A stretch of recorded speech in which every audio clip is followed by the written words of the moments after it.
I truly think Valve really has one of their biggest problems ahead of them still in CS2. And I don't even mean the cheater problem that is occurring in competitive matchmaking and Premier at the top and the low end. I don't even mean all of the closet cheaters that are everywhere nowadays, it seems. Like, you can't even be sure anymore if the person that you're playing is just really good or a cheater. And most of the player base are kind of at the point where they're just going to call them cheaters and go on with their life. There's a deep-rooted distrust in the community. However, what I'm talking about is actually not that. What I'm talking about is the XP and case farmers in deathmatch. Imagine this. It's 10 years ago again, it's 2016, and you've just installed Counter-Strike Global Offensive. You queue it up, you play it with some friends from school or some friends that you've met online, and you have a blast. But you think to yourself that you could have more fun if you had more skill, if your aim was better. So what do? Well, your first instinct probably is not to download a workshop map for it. Because why would you? There's a perfectly fine deathmatch mode right there. You probably at the time didn't even know that that's an option, to download a workshop map and just shoot bots for an hour. So to train your aim, you hop onto a deathmatch server and you get some XP, you get some experience. You have some players that are a lot better than you, but you also have players that are a lot worse than you. And it kind of evens out. You gain experience, you gain aim, and the next time you play with your friends, you feel better, you feel good about yourself. But what happens if you do that today? If you do that today, you will get into a deathmatch lobby that is at least half full of bots. At least. And that is being generous. And these aren't just bots as in the Valve bots. No. These are bots that will delete you as soon as you don't instantly kill them with an AK headshot. Sometimes they will even kill you even if you've dinked them with an M4. It looks superhuman, and you probably wouldn't take very long to catch on that these are bots. So now you're in a situation where you're just getting fucked on deathmatch servers, and you don't really get any experience. You don't know what workshop maps really are. Going onto a community server isn't really a good option either, because all of those people are fucking cracked.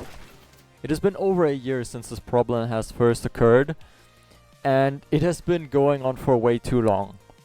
The damage isn't the people that are not playing deathmatch anymore, that have played Counter-Strike previously and that will continue playing Counter-Strike in the future.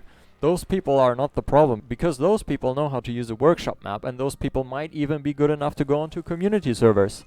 But for a year now, people that have never played Counter-Strike, maybe have played once or twice with their friends, and have had the desire to get better at the game, they have been hopping onto deathmatch servers, and they essentially just got fucked. This does a lot of things to you. First of all, it kills your motivation to play and get better, and it also drills this idea into your mind, where now when you go and play with your friends, you think everyone's cheating.